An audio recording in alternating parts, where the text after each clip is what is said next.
સુરતના લિંબાયત વિસ્તારમાં આવેલ નીલગિરી સર્કલ સાંઈબાબા મંદિર પાસે આશા વર્કર અને આંગણવાડી બહેનો દ્વારા પગારને લઈને બજેટની હોળી સળગાવી હતી।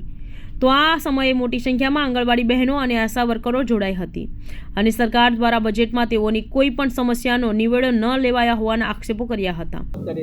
મારા નામ સીમાબેન શ્રીમાલવે છે। અમે ગુજરાત આંગણવાડી કર્મચારી સંગઠનમાં છીએ અને આજે અમે લિંબાયત વિસ્તારની અંદર આ સાંઈબાબા મંદિર પાસે બજેટની હોળી એવી રીતે કાળા કપડાં પહેરીને બજેટની હોળી કરીએ છીએ। અમને વિરોધ છે આ વસ્તુના કે બજેટની અંદર અમારા 1 રૂપિયાનો પણ વધારા નહીં આવ્યું છે।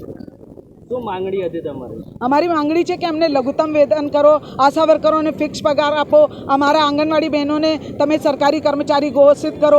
કમસે કમ એક ટીચર તરીકે અમે તો ટીચર કરતાં વધારે કામ કરીએ છીએ, ભણાવવાનું, ખવડાવવાનું, રસી લગાવવાનું બધી રીતે। તો પગાર રૂપે તો અમને કંઈ નહીં મળતું। કામના વધારો દિવસે દિવસ વધતું જાય છે। હમણાં જે કામ પોસ્ટ ઓફિસો અને બેંકોના હતા તે કામ જીવન સુકન્યાના અમને અઠવાડિયાથી અમારે જીના હરામ કરી દીધું છે કે અમે રાત દિવસે આ કાગળિયા આમાં આ બાકી તે કાગળિયા પહેલો તો કામ વધારો, અમને કામથી કંઈ નહીં, કામ અમે કરવા તૈયાર છે। એના સામે તમે ચુકાયદા કરો તો અમને બહુ ખુશી કામ કરવાની મજા આવશે।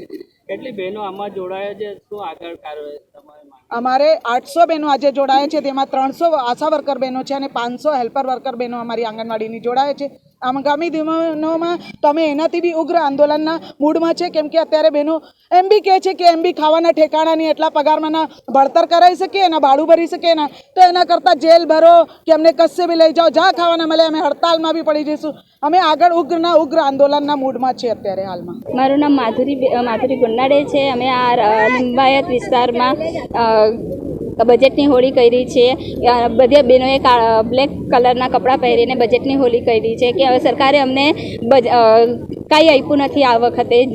અને અમારી માંગણી હતી કે આશા વર્કરની માંગણી હતી કે બધાને ફિક્સ પગાર કરે, તો સરકારે અમને હજુ સુધી કાંઈ જ આપ્યું નથી અને કામનું ભારણ ખૂબ જ આપે છે, પણ પૈસાના બાબતમાં અમને 6 મહિના સુધી અમારું ચૂકવણું કરવામાં આવતું નથી। તો અમારે ફિક્સ પગાર થાય એ માટે અમે આ બજેટની હોળી કરીએ છીએ। કેટલા પગાર તમારું બાકી છે?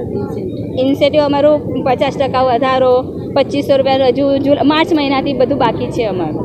તો અમને સરકારને વિનંતી છે કે અમારી જલ્દીમાં જલ્દી બધું પૈસા ચૂકવણા પૂરા કરી આપે।